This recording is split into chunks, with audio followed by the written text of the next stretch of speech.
afternoon, everyone. Really great to be back here. So I was here last year, and I got to do a panel last year, which was really, really good. And I have just been speaking to some young people who were here last year and actually enjoyed the session that we did. And when I asked them what they got out of it, they've actually said that it helped them get a placement, which is absolutely fantastic. So we are going to talk about skills today. I'm going to introduce all my panel. So if the panel wants to come to the stage.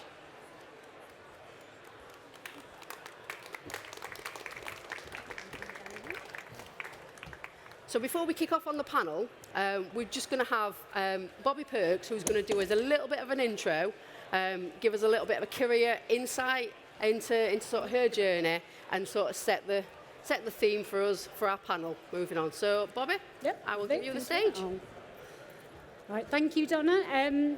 So good afternoon, everyone. It is great to see so many people here today to join us for our discussion on skills. So this is something that is really passionate about, particularly in our industry at the moment where we know that there is a skills shortage.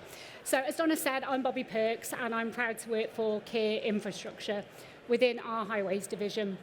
So I'm a general manager for the Norfolk Highways contract, which we are currently busily mobilising at the moment. So we go live in 27 days, not that I'm counting. So I've been asked to give just a brief talk before we kick off the panel discussion, just about my non-traditional journey into highways and infrastructure, and hopefully offer some reflections and get us to start thinking about us as an industry, about doing things a little bit differently in terms of how we bring people into our industry and how we think about skills.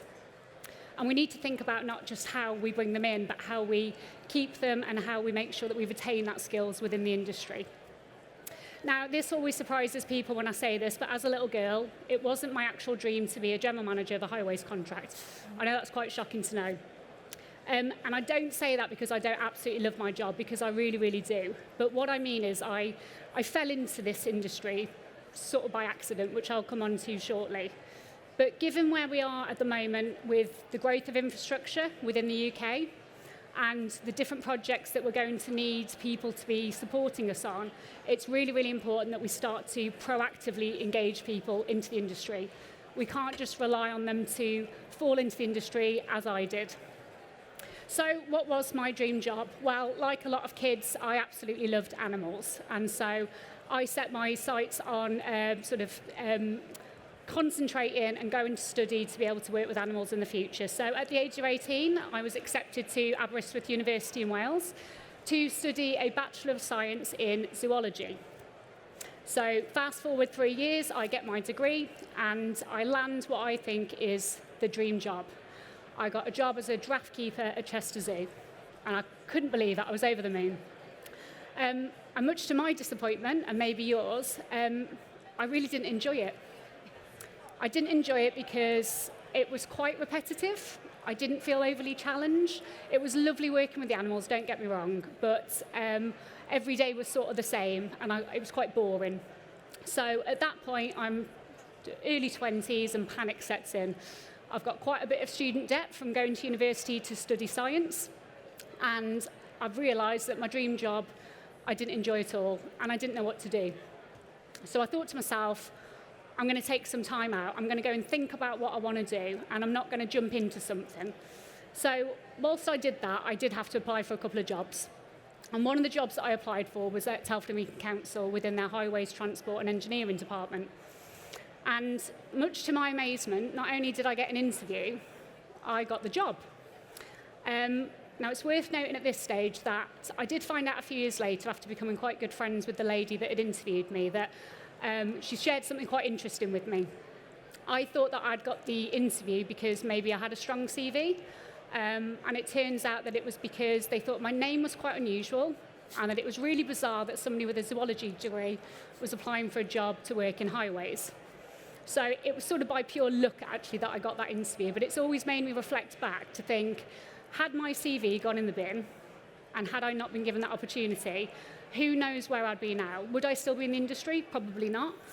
Would I be where I am today? Definitely not. And they took a chance. Now, At the time, whether they thought that they were going to give me the job or not, they did give me that opportunity. I did find out that they said that they thought there was no way I was going to interview well and that they were going to give me the job, so I surprised everybody, but there we go. So it really did sort of change the trajectory of my sort of career by getting that job, and I absolutely loved it.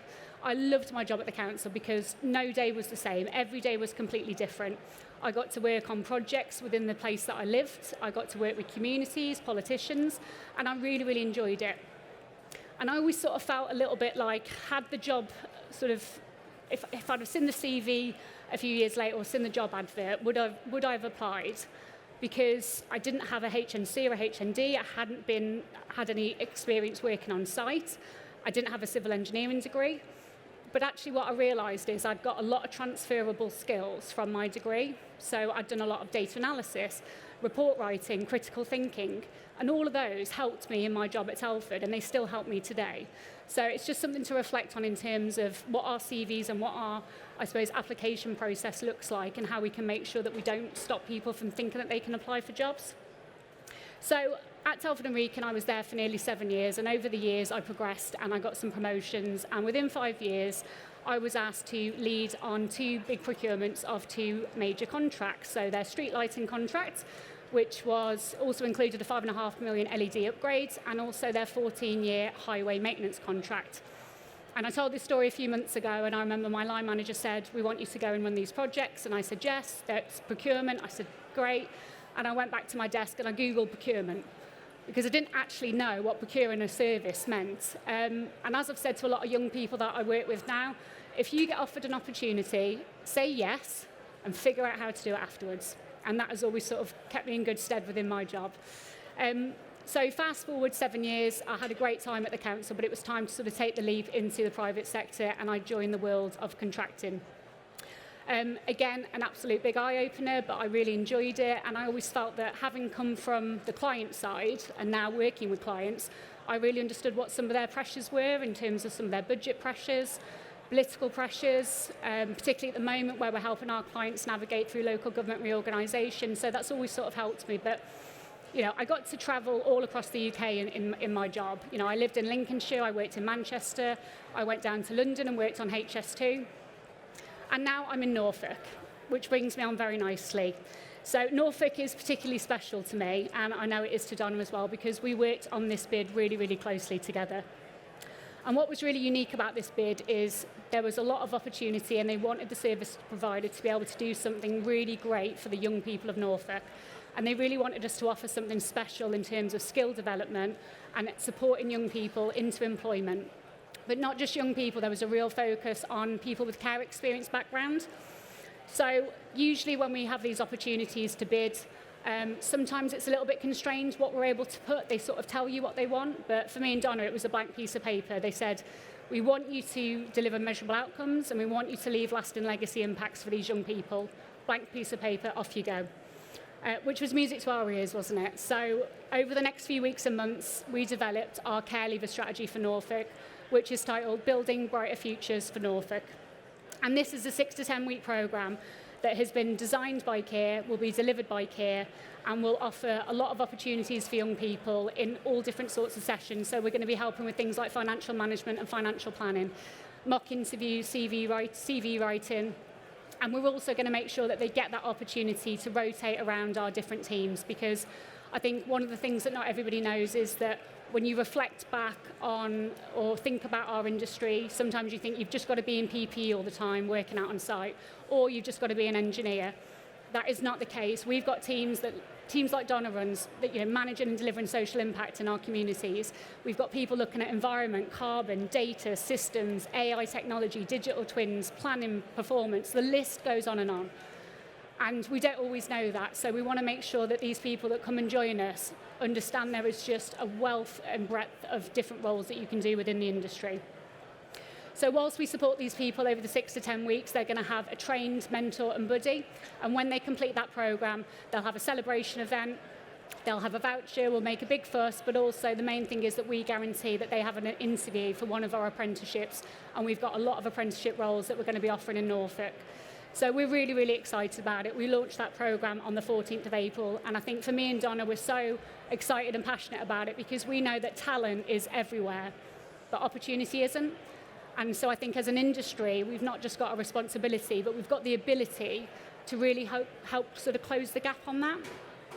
So before I pass you back to Donna, I've just got one more short story that I want to share. So this was from a couple of years ago when I was a senior contract manager in operations on a contract, and I was new to the role and I saw loads and loads of opportunity to improve. And so what I did is I decided to have a look at the structure and make a few changes. And they were quite a reactive team. They were a great team, but they were quite reactive. And I wanted to move them away from that to be able to be more proactive, planned, and start using data. So I created a brand new role that did exactly that. It was going to be a role that looked at the data and then informed operational decisions around quality, safety, and output and productivity. So I designed the new role, and as soon as I said that that role was going to sit within the operations team, everybody said, right, we need to find someone with loads of operational experience then. Now, experience is great. There's no saying that it isn't, but I didn't want to limit the applicant pool by just only offering it to people that had maybe had a traditional pathway into the industry. I wanted to open it up. And when I think about building high-performing teams and a culture of continuous improvement, it's not about thinking outside the box. It is about just removing the limits of the box altogether and doing things completely differently. And that's what we did. So we opened that application up to everybody, and we got so many CVs from so many different people, from different backgrounds, from just all over the business. Some had been early on in their career, some were later on, and it was amazing to see that this role had so many people that wanted to have a look at it and come and join us. So what I would say is the person that was successful in this role had come through our key emerging talent. So they'd been an apprentice, they'd finished their program, and they were doing a job that was not an operational job, but the passion that they had for their role and the enthusiasm that they had to always want to look at how they could change the process and do it better was absolutely brilliant. And they sat in the interview and they were asking loads of questions that made me think, oh, I've not really thought about that. And that was exactly it. That's what I wanted. I wanted to bring that diverse perspective and that different thought. And that person came into our operational team and made us stronger.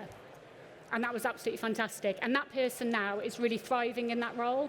And they were absolutely fundamental in delivering some great improvements across the service for our client. And I'm really, really proud to say that just again, by not just going and hiring somebody that's the norm or what you're always looking for, it really, really paid off. So for me, I just want to leave you with this thought and maybe this one takeaway. Should we stop asking whether someone has done the job before? And should we start asking, has that person got the capability, the passion, and the curiosity to do it better?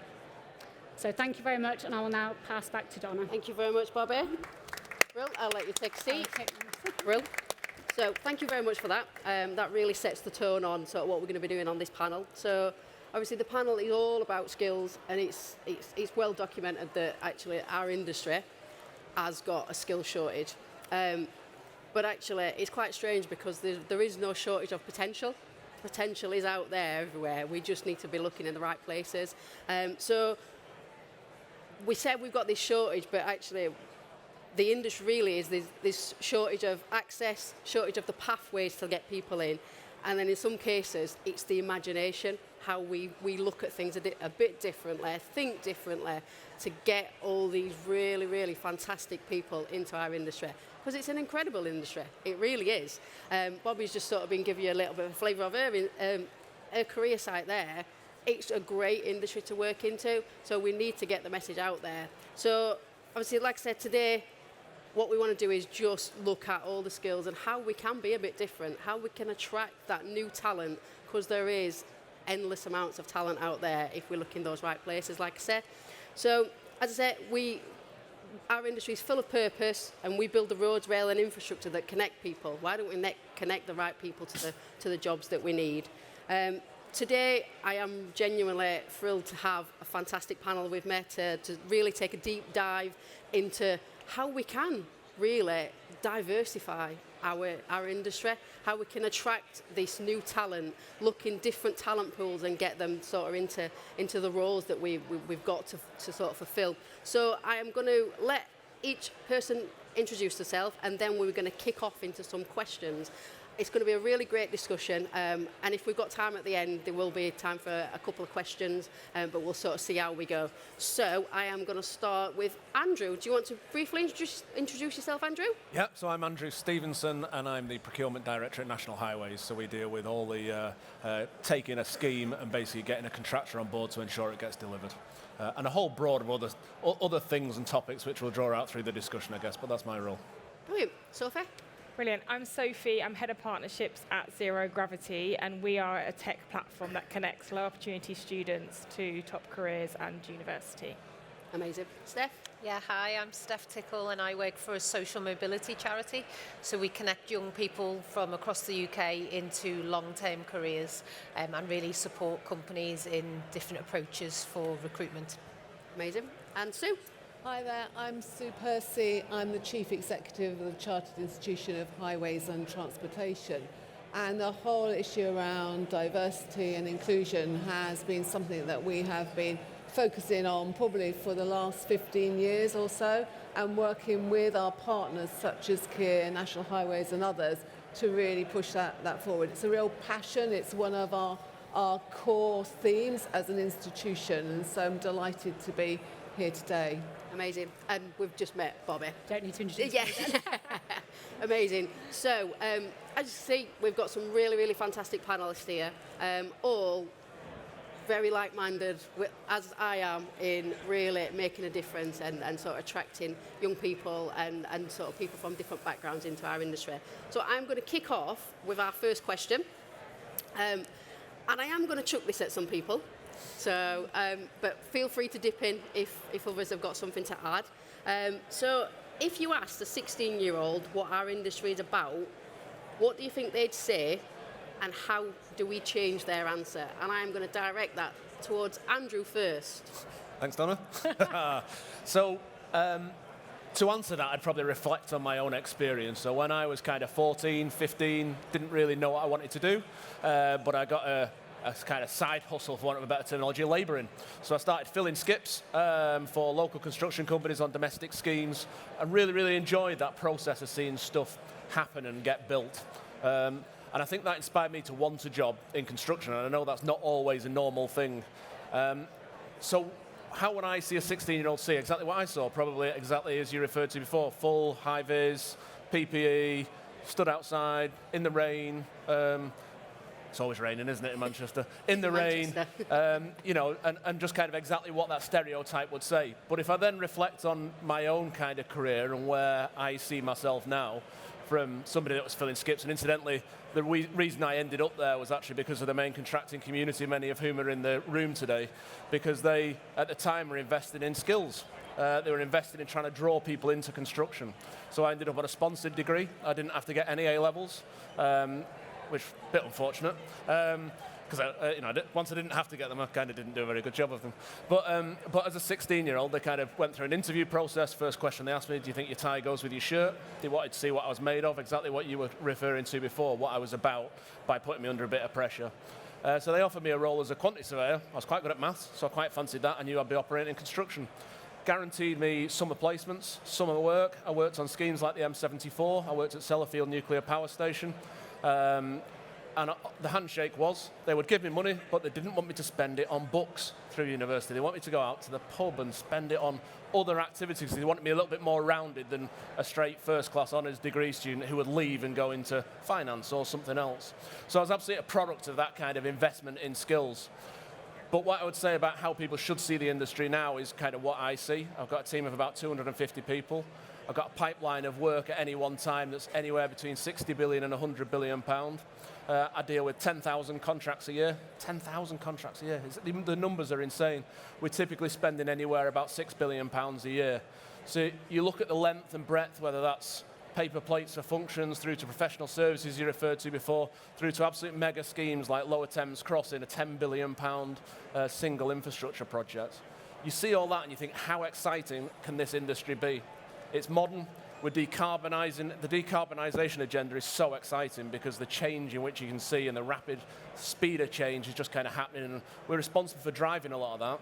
The social aspect of things and making sure that we do more than build roads, but build people's lives, build people's careers. You know, Donna's an absolute hero at that. So I see, you know, that image may be exactly what I was doing when I was 14, 15, 16, PPE, filling skips, you know, kind of frontline activity. But what I actually see when I step back into what we're doing today, you know, is an amazing industry that creates the kind of, not just the kind of complexity, scale and challenge, but the intellectual stimulation to, you know, I'm dealing with government ministers, I'm just dealing with the breadth. It's just so fascinating. And that's what I would advocate to anybody that's interested in construction, infrastructure, or transport generally. You know, it is the most magnificent industry. Amazing. Thank you for that, Andrew. I'm going to go to Sue. I don't know if you want to add anything extra to that? Yeah, I'm just building really on that. I think if you're talking to 16-year-olds and what they want to do, they're very, very values-driven.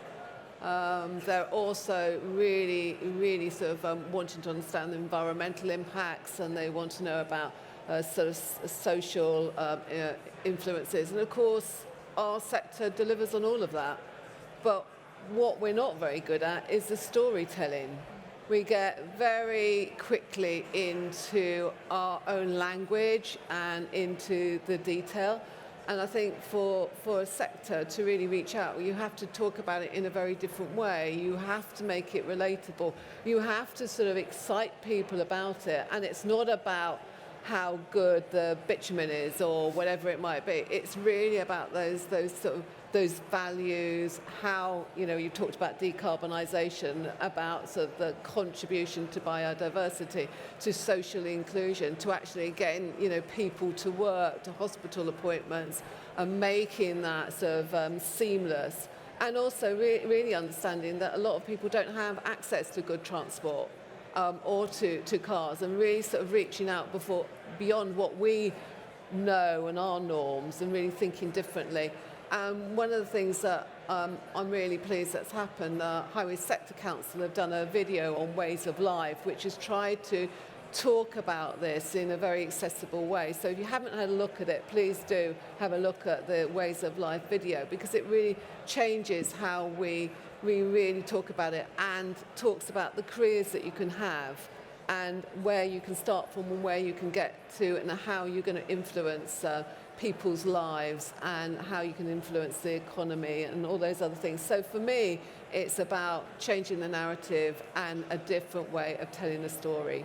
Yeah, absolutely agree with that. I know when I go into schools and colleges, it's for me, sometimes with the teachers, it's about educating them as well, so that they can actually educate the young people. So I am a big believer in, actually, we do need to educate the educators. Not to sort of be disrespectful to them, but actually they don't know the breadth of our industry. So how can they teach them the direction they need to go? So yeah, you're absolutely both right. That leads me on to my next one. And the next question is, with young people having more options and different expectations of work, how do we make this industry genuinely attractive to them all? And I know you were saying we need to do things differently, but what is it that we need to do to get them really attracted to our industry? And I'll let you have a think about it, Andrew, Stephen and Bobby, and I'm going to go to Sophie first, if that's all right. Yeah, sure. So what we say to our partners when trying to attract young people is to think about the 5 Ps that they care about. So it's pay, progression, purpose, personalization, and pay. And some of them are kind of self-explanatory, but I think the personalization is about, is it a flexible working environment? Can you adapt it around like what times they come in? Is it flexible hours?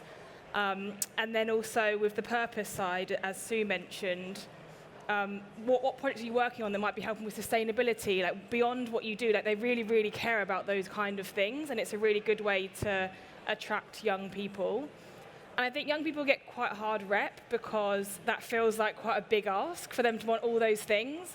But I think what you have to think about is that work for young people used to be a means to get a house and get a certain lifestyle. You get a pretty decent job and get those things. And in this day and age, that's not a guarantee anymore. So work has to give them more. And so you have to think about the other things that you do within that work environment that's going to be attractive to young people. Amazing, thank you for that. So, Steph, I don't know if you want to add Yeah. a little bit to that. Same kind of messaging, but also just coming back to what's been said quite a lot in trying to myth bust stereotypes. I think everyone has, certainly the young people we work with, they have a preconception about sectors, about jobs, and the reality is that there is so much more and industries can offer so much more. And we've got a brilliant example very recently. Kia have just hired one of our young people who are in a cohort for kind of professional services, looking at business roles. They went through our cohort in autumn last year, completed in November. They'd met with Kia in their local region. They understood a bit more and kind of were able to see past the preconception, and now we've got a really successful young lady who started at Kia. She's gone in as a trainee graphic designer and she's thriving basically already, and I think that's the concept where someone might have considered construction and thought exactly what you talked about, and then we've got a prime example of how different that can look for people. Fantastic. Bobby, I don't know if you want to add anything. I know we're going to be doing some great stuff in Norfolk, and we have really thought outside the box, haven't we, with what we've pulled together. So I don't know if you've got any. I think it's just, we've talked about it, like I said, there's a new generation of people coming into our industry, and as we've already said, they're driven by purpose and by different priorities than we were before, and I think it's that sort of hybrid mix of trying to plan for our workforce for the future of what they care about. So we are Kia Infrastructure. Well, what does that mean? Infrastructure, we build roads, and what?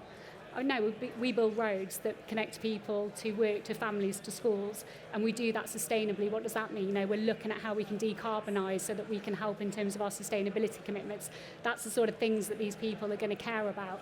And I also think just about representation as well. I think if you look into an organisation or a business or a contract and you don't see yourself there and other people, you might not feel that you belong there. So having a really nice, diverse team where somebody can look at, a senior female or, somebody that's young that's really progressed quickly and go, that could be me. Yeah, definitely. Absolutely. I don't know if either of you two have got anything to add to what everybody said. I think I'm going to blow a bit of smoke on it. I think everybody's got to have a Donna. I think somebody who has the passion, the proactiveness, can speak a different type of language. Soon I might talk about bitumen, and we might talk about kind of technical things and things that we like and enjoyable. The way people like Donna will get out, show passion, but also draw people in. I think that's the first important thing. I think the second important thing is we've talked about the great industry that we've got. I was on the bus before driving through Manchester, and you sat there, look at the buildings, you think, wow.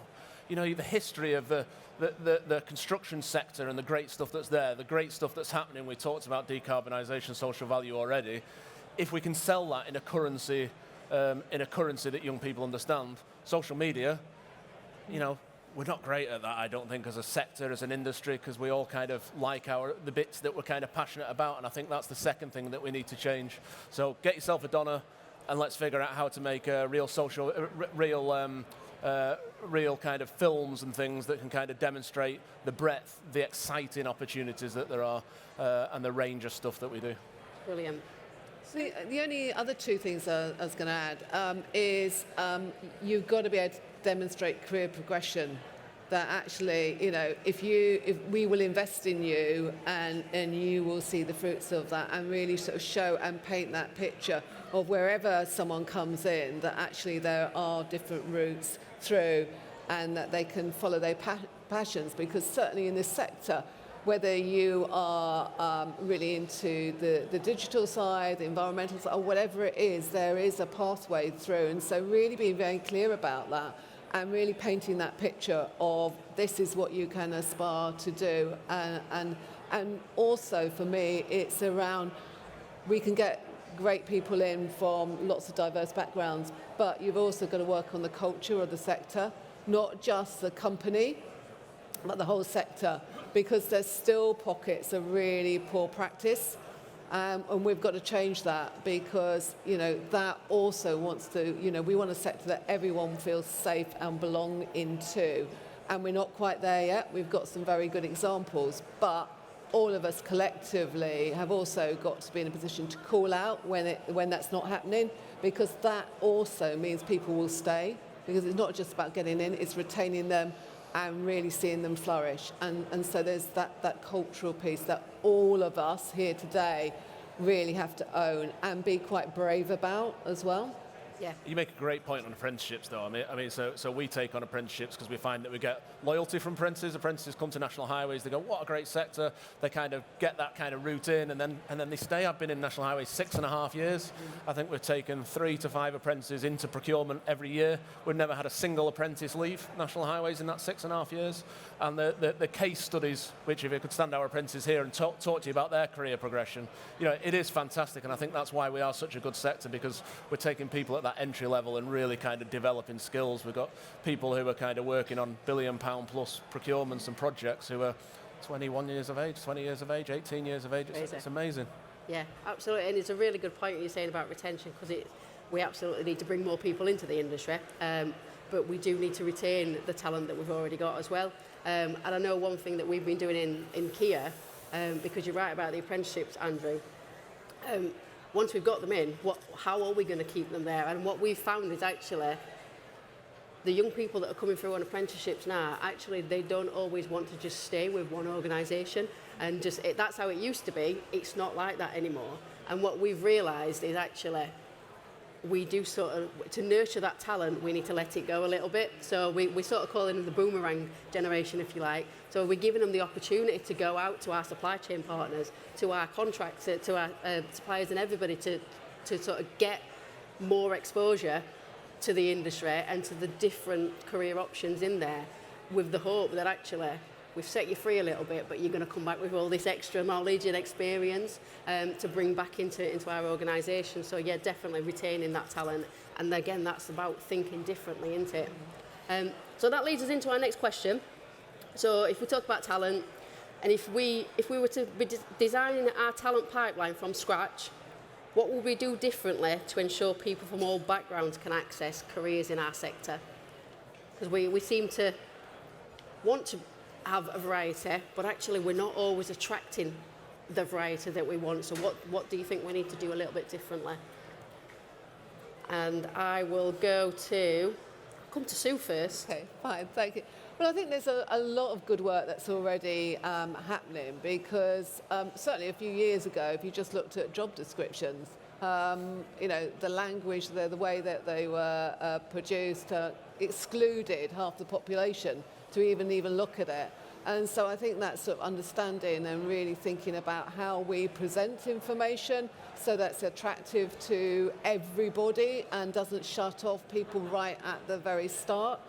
Other things I think is around, you know, some people don't want to aspire to doing a degree, you know, through a university. Why would we now, with all the debt that comes through it? So really actually starting to think about the competencies that are right for the job, not necessarily the qualifications you might have.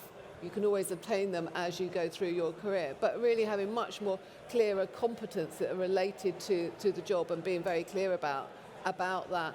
And also making sure those competencies aren't too narrow, because there's a lot of things that people can bring in that perhaps traditionally we haven't thought of as a really, really central competency that we want within our sector as well. And then really aligning the training and the support that we give to people coming in to those competencies and to the way that we really support and develop them as well. So going away from a sort of qualifications requirement to a competency skill-based system. That means you can still go on and get your qualifications, but actually we are very, very clear about what we need, the talent we need, and what that looks like in competencies. And I think the other thing is that, you know, as a sector, we have to continuously invest in developing our colleagues, our staff.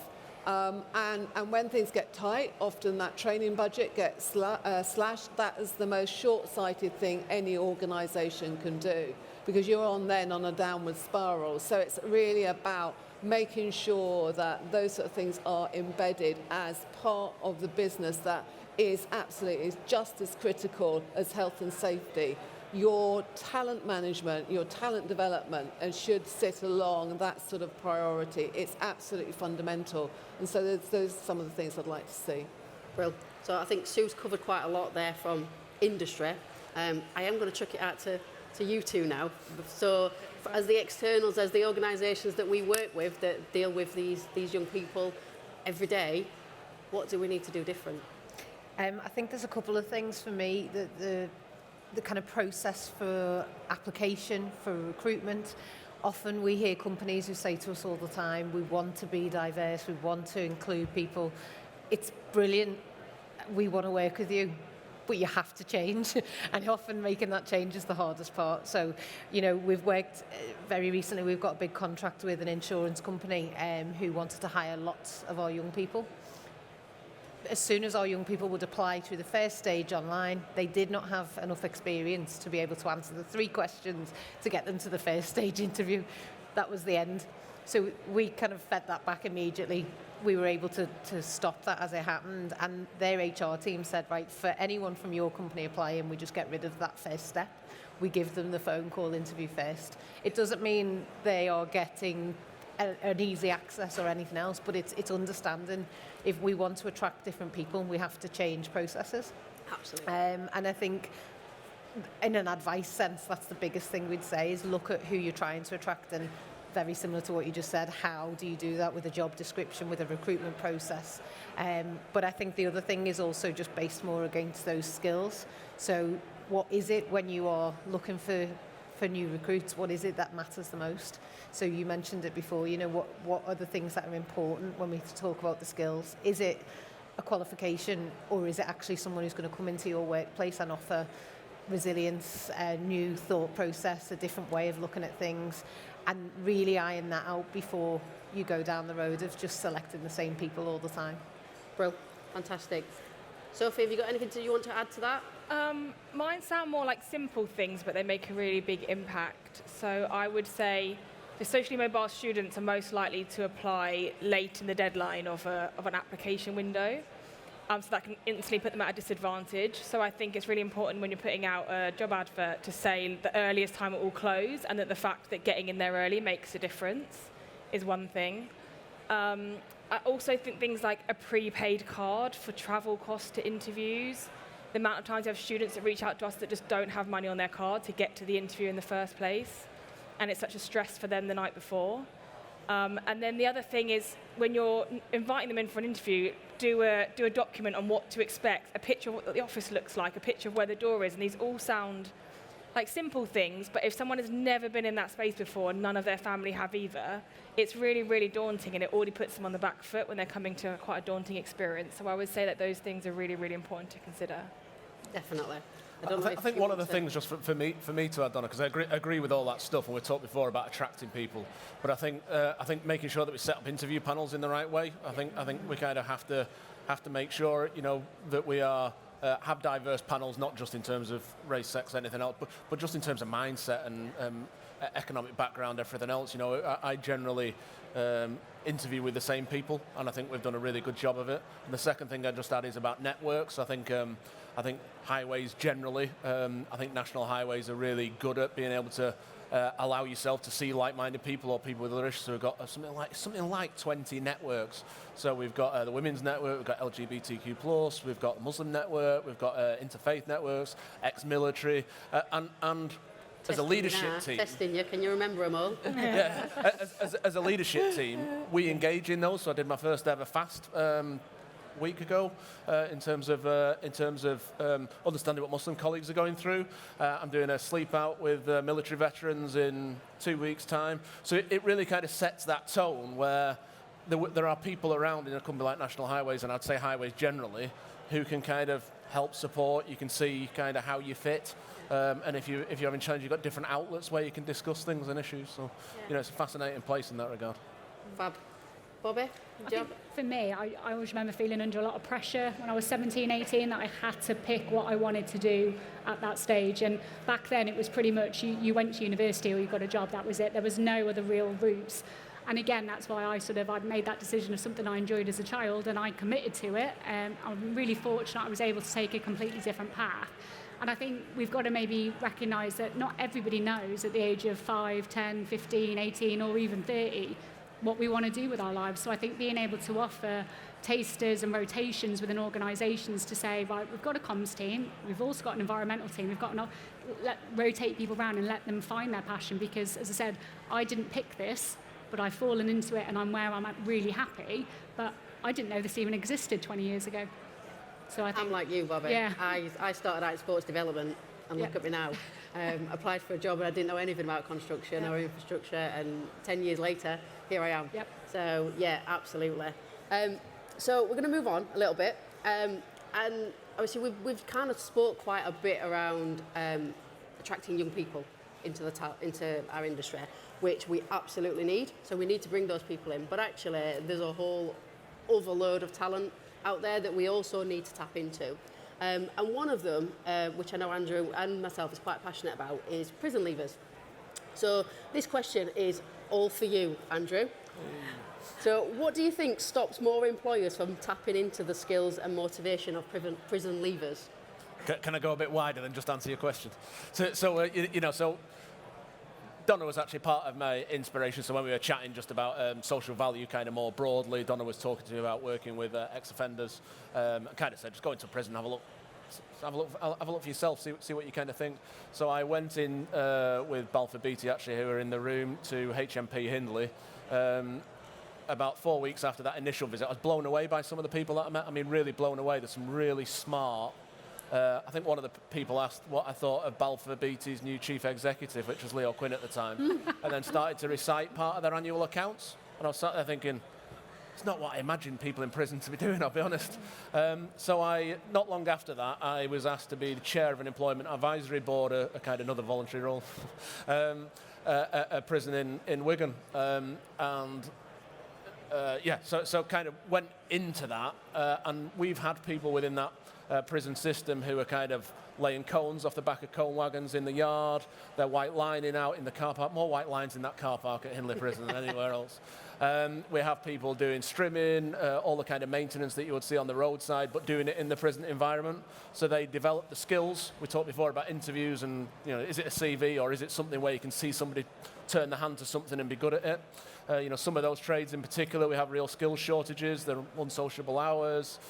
Can be working out in the rain, and there's people here who who will speak very openly about what they've done, and they'll speak very openly.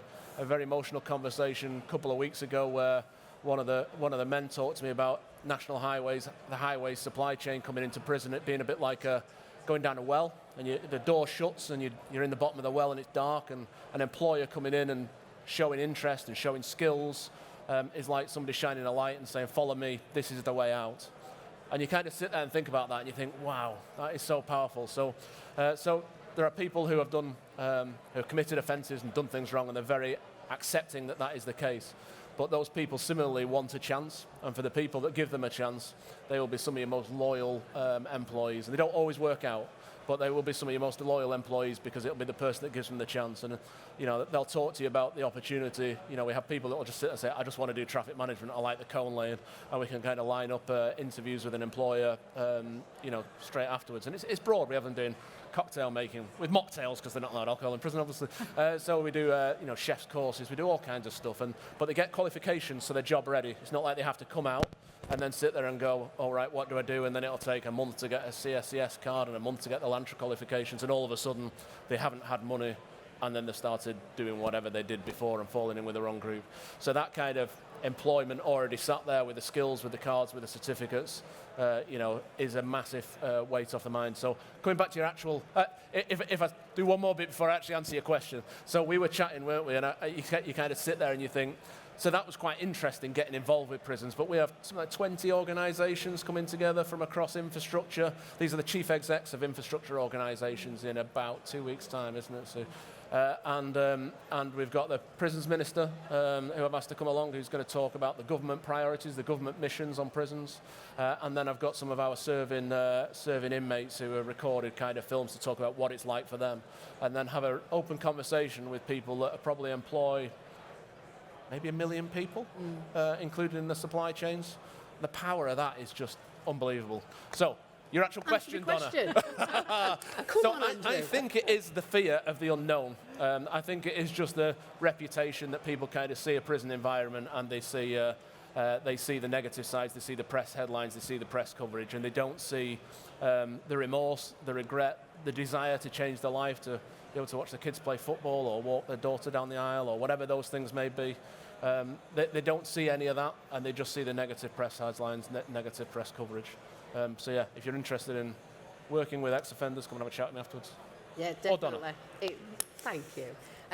But yeah, it is really, really fantastic, and it is an untapped talent pool. Like Andrew says, there are so many fantastic, highly skilled, highly educated people in the prison system that actually, yes, they've done something wrong, but they just need that second chance. Like Andrew says, doesn't always work, absolutely not. But actually, for some people, it really does. We've got people in our business that actually have been with us for years and years, and you will find they are some of our best workers. They are absolutely incredible. We've got some great success stories. So like Andrew says, if you are interested, please do speak to us because we can sort of share a bit more information about that. So, but next question, because we are eating our time up. So we will go into the next question. So we spoke a lot about obviously attracting people and obviously what we've not really fully focused on is how we actually diversify it. And that's what we want to do. We need to diversify our business. So how do we ensure that diversity isn't treated as a side initiative, but is built into workforce planning, into skills strategy and overall business growth? And that is to all of you. So I don't know, do you want me to pick somebody first, or has anybody got to I'll go. start? Do you want to start, Sophie? Yeah, I think it's not just a nice to have because it can't be a nice to have. Like in your industry, you need the people, you need the skills, so it is a business imperative to take it seriously. But I think it has to be owned by the business. Like it can't be owned by someone who's in the business who's passionate, because then it just kind of starts and fails there because one person can't carry that forward. So getting senior leadership buy-in is really important, but creating a process where it can be self-fulfilling. So one example is at Zero Gravity, what our partners do is their current cohort of apprentices and graduates are put in mentoring matches with aspiring apprentices and graduates from a similar background. And so the company can let this happen in the background, and the new apprentices are gaining skills at communication and mentorship, but also you're attracting people like them to the business. This is something that can easily happen in the background that no one else feels like they have to run and own. So there's things like that, like how can you make sure it's not just the onus on one person, and how can you create something that's really easy to self-sustain, I think is something that you should all consider. Amazing. Anybody else want to jump in? Or do I just pick on you?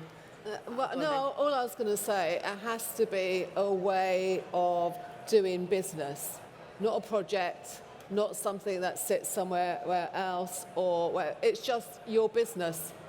Absolutely, from the top to the bottom, from each side, everything that you do, it has to be part of your business.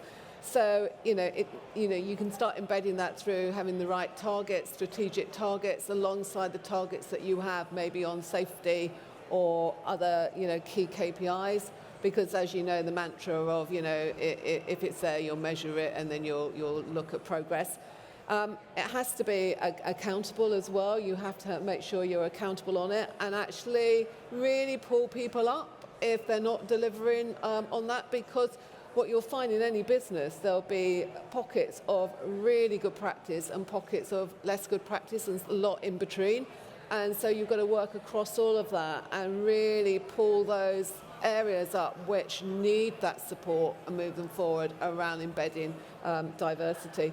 And it has to be really operationalised as well. And so it's got to be in everything that you do. We've talked a little bit about your recruitment processes or retention process. So it just has to be embedded. So I don't really want to keep talking about these issues. I just want these things to be mainstream. And in some places you can start seeing that progress. But it is the business. It's not something separate. It is central to the business. And certainly when I'm talking to our partners and talking to the CEOs or the MDs, that's one of the things I'm asking them. How do you deal with that? How is it embedded? And how are you really leading on that as well? Because it's so important that you get that senior leadership, but then it's got to go all the way through the organisation. And accountability is really important. So it's business and should be business and not a project. Yeah, absolutely agree. Obviously, I look after inclusion in our business, and I always bang on actually, in order for us to make some positive change, we need to set uncomfortable targets. Targets that are actually going to drive the right behaviour that then, as you say, Sue, become business as usual. And then we move on to something else where we need to shine that spotlight. But yeah, you're absolutely right. It needs to be fully embedded into the business. Before I move on to the next question, has anybody got anything else to add to that? I think there's a bit of why, I think, for me. Yeah. I absolutely agree. I think measure what you treasure. I think all the things that you said are absolutely right. But I think in something like infrastructure, you look across who's driving on the road network. It's a diverse group of people. So how can you really understand your customers' needs if you have nobody in your teams that have disabilities or are from different socioeconomic groups or whatever it may be? Because otherwise, if it's just a bunch of university-educated people that be selling, and of course everybody's driving in a brand new BMW that's serviced and never has any issues with it. So I think you just have to have that. It's another why really. You have to have it to understand your customer base. Well, do you want to add anything? Are you I was just going to say, I think it's just about mindset as well. As I said, when I said that we'd brought in somebody completely different, the challenge that I was given was they wanted the same person that they had every year before and for years and years before that. That's what they were looking for. And actually, when I made the decision to sort of overrule that and say, no, we're going to open it up, and we did bring somebody really different in, they then saw the benefits and they're on board now. So I think it's that thing of the more we do it, the more people can see the measurable benefits and the more it will become sort of business as normal for us. Cool. Conscious I've been told we've only got a few minutes left, so I'm going to move on. So next question is actually aimed more at Sophie and Steph, but we can open it up. What examples have you seen where a small change made a big difference in social mobility or the access to social mobility? I think, without repeating things I've already said, it's the really small changes that a company can make to make things more accessible for young people, and even being willing to not look past certain things. But again, you mentioned it before, Andrew, lots of different characteristics that may show to not seem professional at the start from a young person who's never experienced any kind of professional world yet, is where we would say if you can look at the skills and the attitude that comes from the person you're interviewing and the person you're willing to invest in, you will get it back tenfold. And we've seen it many times. And a young person who we put into a role, he was not quite 18. The company he'd applied for, they needed to wait till he was 18. He was willing to wait because he was desperate for the opportunity. He thought they'd forgotten about him. They brought him in, and 7 years later, he's the youngest manager for that organisation in Europe. He's got a team of 15 working for him. His drive to do this job in the first place and come to us was because absolutely nobody around him in his life had had any kind of career. Lots of support from a love sense, but not from any kind of network or any way to get into this world. And he wanted to drive a nice car, and that was it. And he drives the nice car, and he bought his own house last year, and he sits on an alumni board for us, and he goes out and talks about his own experience, but he's never lost who he was. And that's part of the appeal, because the company have invested in him, and he's given them everything. And I actually took him to an event, funny side note, where we met Keir Starmer a few months back, and it was all this prep of you can only say this, you've got 1 minute, you've got 30 seconds, blah blah blah. He just threw it out the window and went, just so you know, you should be doing this, you do it. And I said, you'll be the one person he'll remember from today. But that's part of the appeal and part of the character that he took into his career. So I think there's a lot to be said for being able to slightly move the goalposts, if you like, at the start point, when you can give someone an opportunity that will see a huge long-term success. Amazing. I don't know, Sophie, if you've got anything quickly that you want to just add in? Quickly, one thing that I love that some of our partners do is a +1 work experience. So in almost every industry, people want to give work experience to their friends and family. And a lot of companies don't want to take that away from their staff because it's a great perk, but it's also really unfair for young people that don't have that network.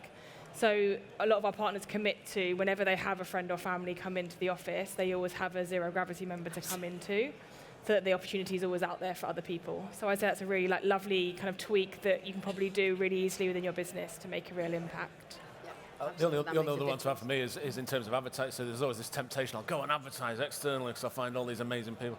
And the reality is the best people that I generally find that work for me in the past, are people that are kind of got the right outlook, the right desire, the willingness to try things and push themselves and kind of ask when they need help and invest in them and develop them. And I think we've got people that came in as an admin assistant that are now heads of procurement dealing with £9 billion programs.